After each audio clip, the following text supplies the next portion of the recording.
This podcast was produced by OAR FM Dunedin with support from New Zealand On the Air.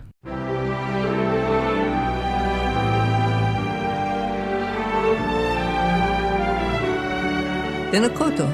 Hello and welcome to Heritage Matters, a program brought to you by the Southern Heritage Trust and sponsored by Heritage New Zealand. I'm Judy Southworth. In this program, Gregor Campbell reports on a group of American whalers who were tricked into stealing contaminated beer. Bill Southworth looks at the sinking of the immigrant ship the Surat. And Joe Gaylor laments the attempt to demolish one of the city's grand houses. Some early American whalers who stole beer from a European settler in Southland may have got more than they bargained for when they went back and tried it on a second time. This report from Gregor Campbell. The Hokanui Moonshine Museum credits a man called Owen McShane as having produced the first distilled spirit in the southern area of New Zealand. He discovered that there was a staple food of the Maori of the area made by baking the cabbage tree or tea, which produced a sticky, toffee-like substance. His distilled product was given the name McShane's Chained Lightning. It is sometimes referred to as being illicit, but it could only be illicit if it were breaking a law. In the South at the time, the laws were the customs and decisions of the people whose land Owen inhabited. In 1852, Owen was included in a list of Europeans and half-castes residing at Oe, New River, and Aparima, and described as 37 years, native of Ireland, can read and write, Catholic, cooper and boat builder, 15 years in district, 1 acre wheat, 7 cattle, 40 pigs, 1 horse, 1 house, and outhouse. A reasonably prosperous farmer, but of course, Mr. McShane had a past. Not the least of his exploits was being the first man to be incarcerated by the authorities in a jail that he had built for them. He was brought back to memory in local papers of the early 20th century. One of the most notorious of Aoia's characters was one Owen McShane, noted for his manufacture of whisky. It was about Christmas time when Owen was kept most busily engaged at his still, for sometimes the supply of rum obtained from the whaling ships had run out, and McShane's pochine formed the only available spirits upon which the male and certain of the female population could celebrate. Accordingly, the festive season always found Owen busily engaged upon concocting various brews from the cabbage trees which then grew in abundance upon the Sandy Point area. Putting these through some lengthy boiling process in a large tripod set up in his boat shed, McShane finished off the process in his homemade still. This genial son of Erin was by trade a ship's carpenter and boat builder, but found the new occupation of whisky maker less arduous and much more profitable than his legitimate calling. One lovely day, a whaling ship hove to in Howell's Roads, and the Liberty men pulled across the bar, entered the river, past the trying out works to the left, and landed where the track led up to the Cooper's Brewery. It may be mentioned that in those days the major portion of a whaler's company consisted of a low-down class of men. The choice thirst of these individuals had caused an immediate rush to the hut for a drink. The owner was out, and as their time was limited and they saw a hogshead of beer before them, they helped themselves, drank what they wanted, removed to the boat what they could find vessels for, and then, after the manner of such scoundrels, capsized the balance and smashed up everything useful or breakable before they left. When the cooper returned and saw what had happened, his passion and language were awful, but decidedly suited to the circumstances. The winter months were approaching, and he knew that if he wanted revenge, he must wait. One day, just as he had racked off a cask of capital beer, a Maori arrived with the news that the long-waited-for vessel was showing round the point from Foveaux Straits, evidently wishing to beat up for an anchorage. The battered and generally inexpressive face of the cooper brightened and became almost radiant as he instructed a Maori woman to bring him 2 handfuls of kowhai blossoms and leaves, which he put into a billy of water and proceeded to boil. Another message that the vessel was crossing the bar caused him to quickly strain his decoction, empty it into the beer, remove everything that could be stolen or destroyed except for a few handy pannikins, and make himself and his Maori friends scarce on urgent private business. The batch of Liberty men, whether the same crew or not, but off the same ship, found their way to the Coopers and helped themselves, but as they did not return to the ship in time, nor in response to frequent gunshot signals, their officers came to look for them. And then, well, it was a question whether or not they would ever recover from the terrible spring cleaning that they had not bargained for. Kowhai was used in traditional medicine in several ways. The boiled leaves are a powerful emetic. 20 or so years later, McShane was in Riverton and became the first patient of an early doctor there, Dr. McChrystal. The doctor was splitting logs for fencing as he had no patients when he was called to Paulin's public house, one of those old-fashioned shanties, such as were at one time seen in Dunedin. The fireplace of the living room was like a small room in itself. The flat fire on the hearth, and on two sides against the wall of the chimney were benches where people used to sit or lie. McShane had gone to sleep on one of those benches. In his sleep, he rolled off and one of his feet went into the fire. He was too drunk to be conscious of pain, and before he was rescued, his foot became so horribly burned that when the boot was removed, the flesh came away with it. He was initially treated by a Dr. Martin, but not successfully. McChrystal borrowed a knife and saw from a nearby butcher's shop and amputated the leg below the knee. McShane lived a further 20 years with a wooden leg. Owen McShane also featured in the early history of Bluff.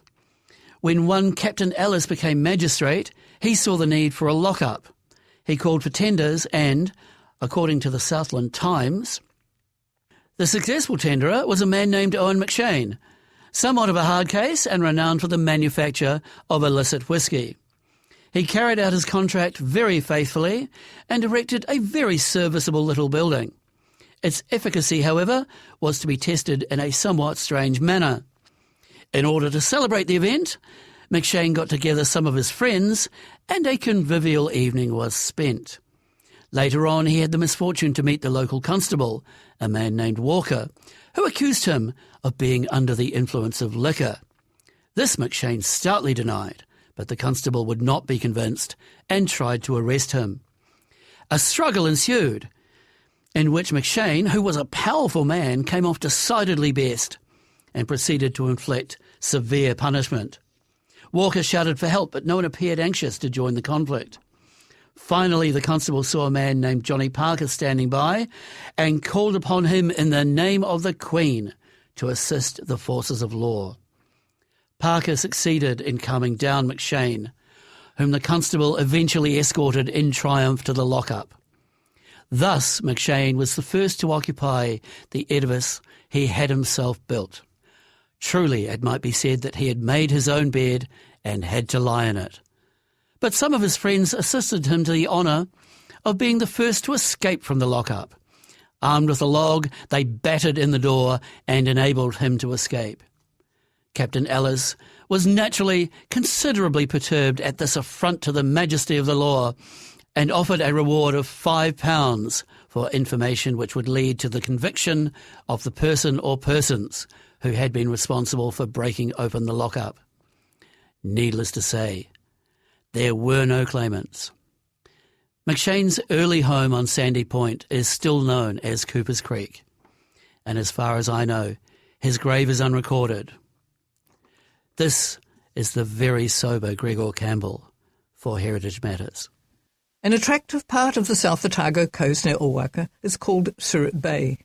It takes its name from a ship carrying 270 passengers, which was deliberately run ashore there on New Year's Day, 1874.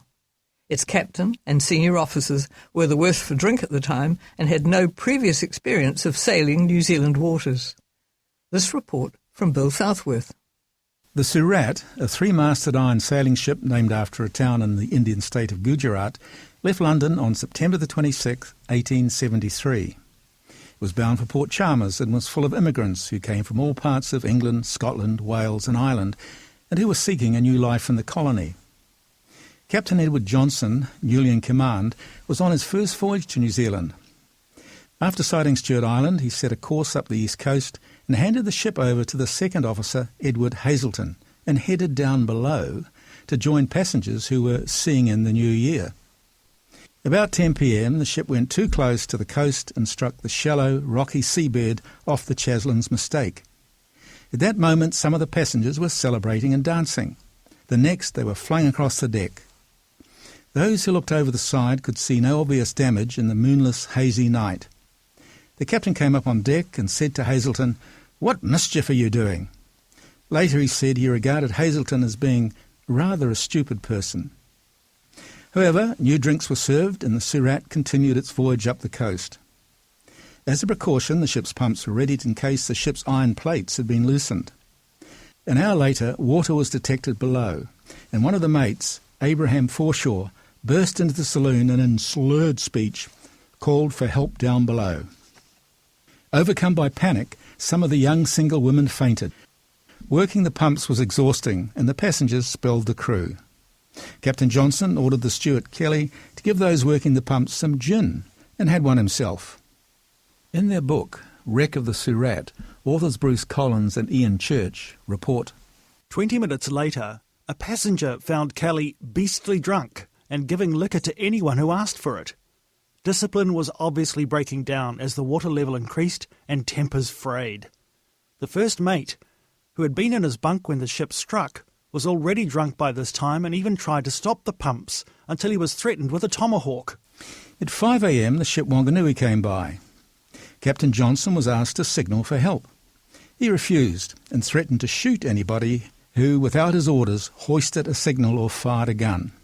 He then stalked off to his cabin. Some passengers then hoisted a distress signal. The captain hauled it down again. He may have been worried about a rescue ship having salvage rights. The distress signal was seen by the Wanganui, which was carrying a team of Dunedin cricketers to Invercargill. A vote was taken, and it was decided it was unwarranted to delay the team from their match. So the Wanganui steamed off, unaware of the drama it was leaving. Collins and Church again. On the sinking ship, Chief Officer Forshaw gave permission to launch a boat, but when Seaman Don and Proctor cut the lashings, he became upset and countermanded the order. When Don questioned this, he threatened to shoot him. The drunken steward, Kelly, threatened to knock Don's bloody eye out, and only the action of some of the passengers in restraining Don saved the steward from a hiding. Seaman Frank Nauman was also threatened with the mate's revolver, and when Seaman Robert Dawson remonstrated that they only wanted to save the poor souls, the mate was said to have replied, "They may go to the devil." Strictly speaking, this was mutiny, because they were not following the captain's instructions. The mate aimed his revolver at Dawson, who grappled with him, calling for assistance. Other seamen then helped to disarm Forshaw. They and the ship's doctor then started to lower the longboat, and the mate came at them with a hatchet, saying they were going against the captain's orders. The hatchet was taken from him, and he went below to his cabin. Meanwhile, the drunken steward Kelly had taken the wheel, which seemed to be about all that was holding him upright. The ship's doctor got an experienced seaman called Fox to take charge of the ship, and someone else to take the wheel. He knew the ship was sinking, and it might only last 2 or 3 hours. Fox demanded of the captain what he intended to do, and, according to Collins and Church, the master, he thought, appeared to be inebriated. He had a little liquor in, a little too much for the occasion. By contrast, the mate was 3 sheets to the wind. Captain Johnson resumed command and headed the Surat into Jackson's Bay, grounding the ship several times before it dropped anchor and came to rest 135 metres from the beach. There, 100 passengers were put into boats and taken ashore. One elderly Welsh lady was in such a hurry that she jumped and landed on a fellow passenger and knocked his teeth out. Once ashore, the children started playing in the sandhills with their pet sheep, apparently oblivious to the drama that was playing out around them. On New Year's Day, the captain headed further up the coast to the mouth of the Catlins River, where he steered the ship aground in soft sand in the bay. The remaining 170 passengers and crew were taken ashore in boats. Meanwhile, over time, seawater entered the cargo areas and all the passengers' possessions and clothing were badly contaminated, to such a degree as to be unusable. Hardly a good way to start their new life in Dunedin. The French man of war, Surat, which took its name from a town in Normandy, was then in Port Chalmers and volunteered to go to the Catlins to pick up the stranded passengers. The street in what is now the student quarter of Dunedin was later named in its honour. Later in the month, a Marine Court of Inquiry cancelled Captain Johnson's master's certificate, and he was sentenced to 2 months' imprisonment. He was considered to be the most blamable because, although he and his crew were strangers to New Zealand, he had not provided himself with detailed charts of the coast, nor had taken the necessary steps to determine his position with accuracy. The certificate of competency as master was taken off the first mate foreshore and was cancelled, and that of the second mate, Hazelton, was suspended for 2 years. The court's decision also reads that the master, chief officer and second officer were most culpable in rendering themselves by insobriety after the vessel struck and before she was breached, quite unfit for the performance of their duties, and in making no effort after the beaching of the vessel and landing of the passengers to save the immigrants' effects. The Surat couldn't be refloated, and in time heavy seas rolled over her until she was smashed to pieces. This is Bill Southworth reporting for Heritage Matters.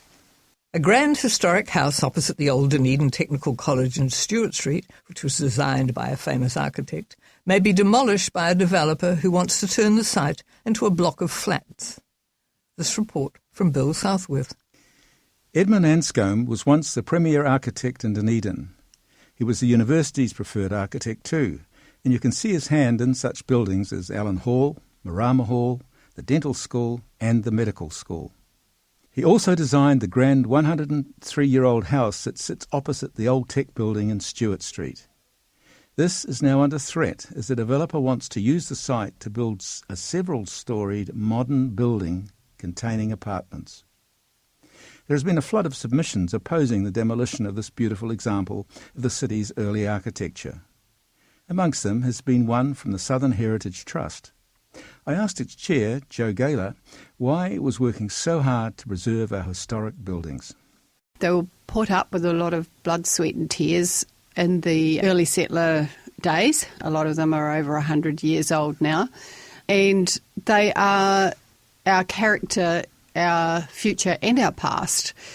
They signify everything that we hold dear about Dunedin, which is our beautiful heritage streetscapes, our vistas in critical mass, which no other city has in New Zealand, and arguably in Australasia. Dunedin has been singled out as being particularly special for its heritage architecture. Yes, and of course all those hundreds of cruise ships discharging tourists into Dunedin, I guess they come to look at the older buildings. They certainly don't come to look at the new ones, do they? No, and you can actually see that when they arrive at the railway station and they all turn en masse to take as many photographs as they possibly can and then turn in the opposite direction to photograph the courthouse and Lower Stuart Street area. They've got their cameras out all the time.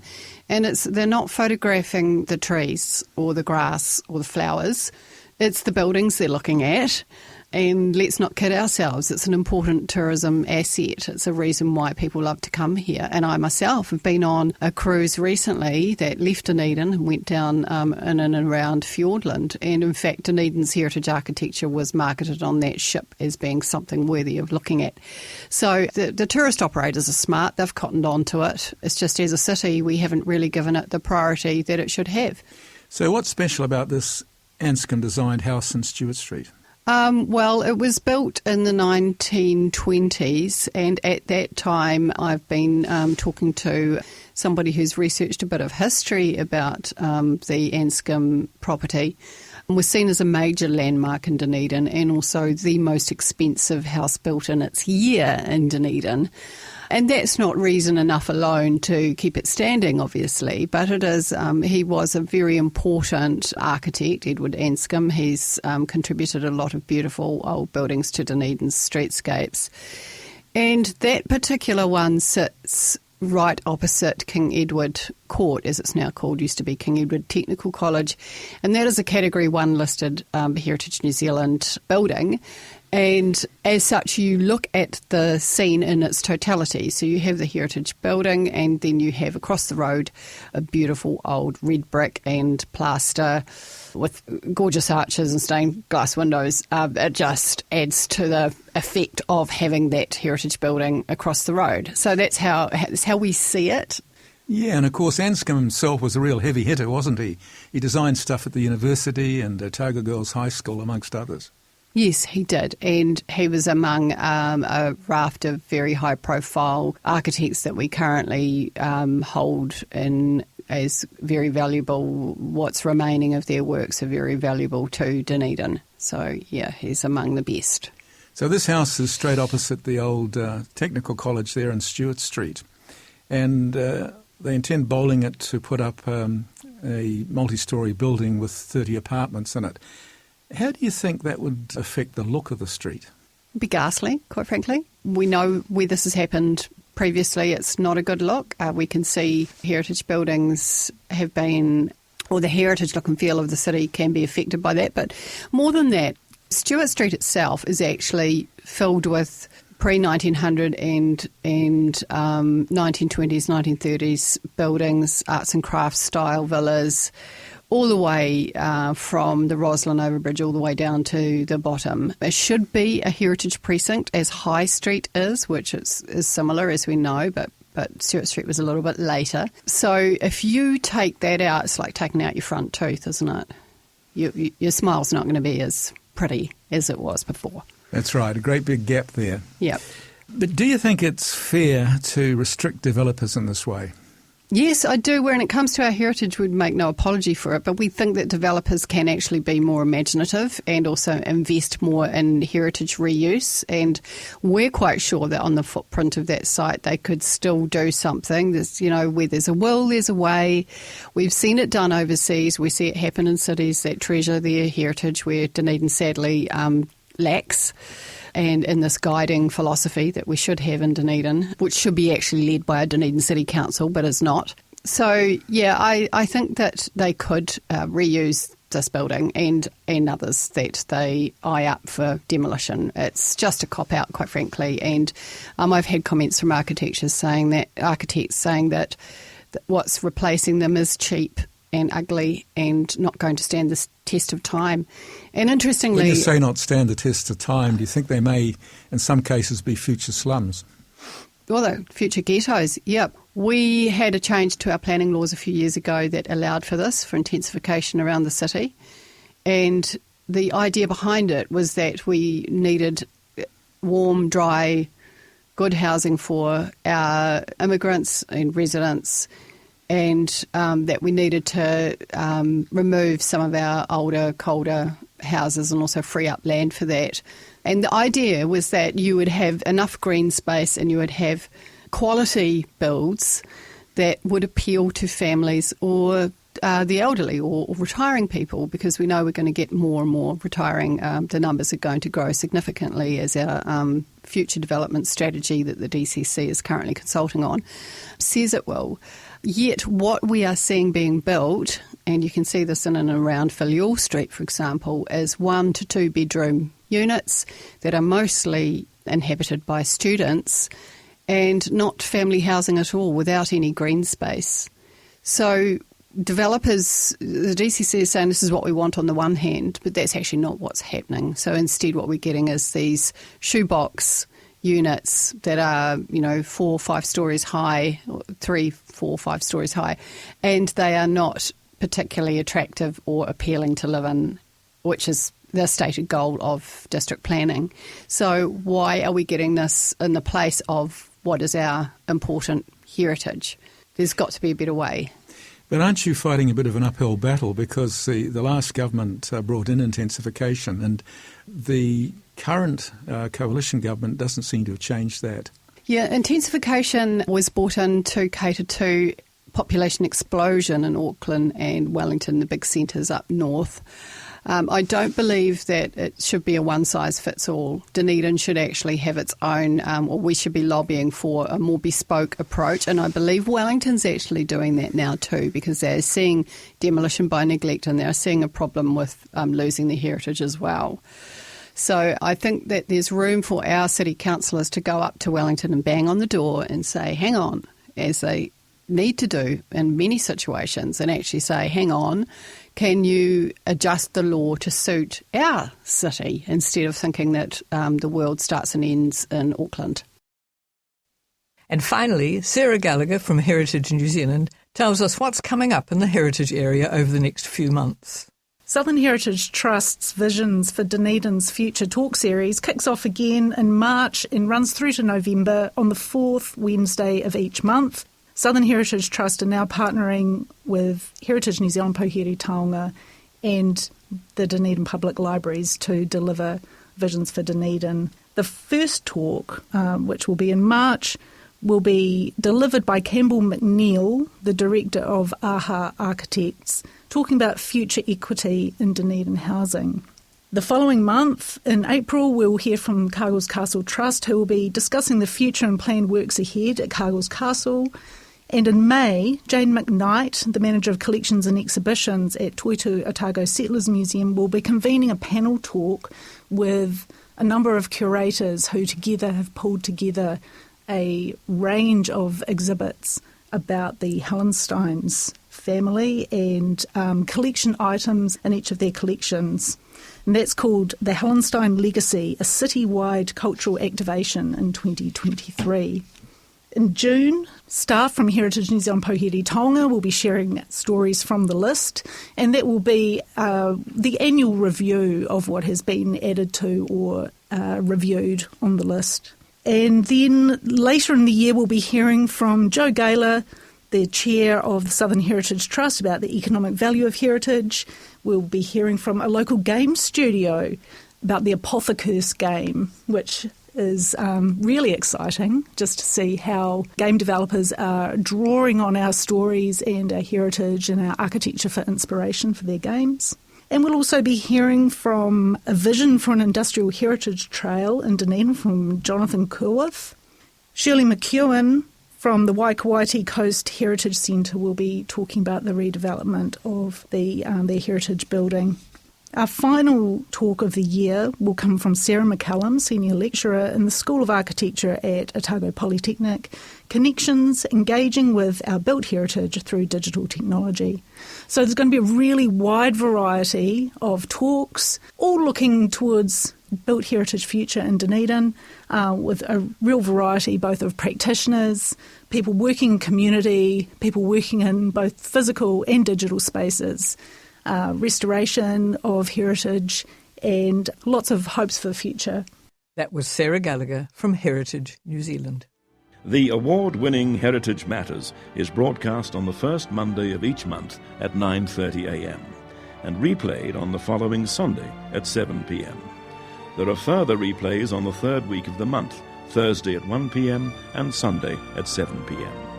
Or you can listen as a podcast from the Otago Access Radio website at oar.org.nz.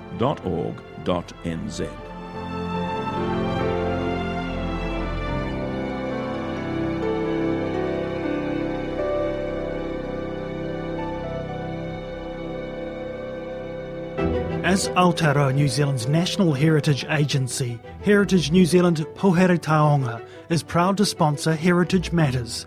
Celebrate our heritage by becoming a member to visit more than 20 heritage places we care for across the motu for free.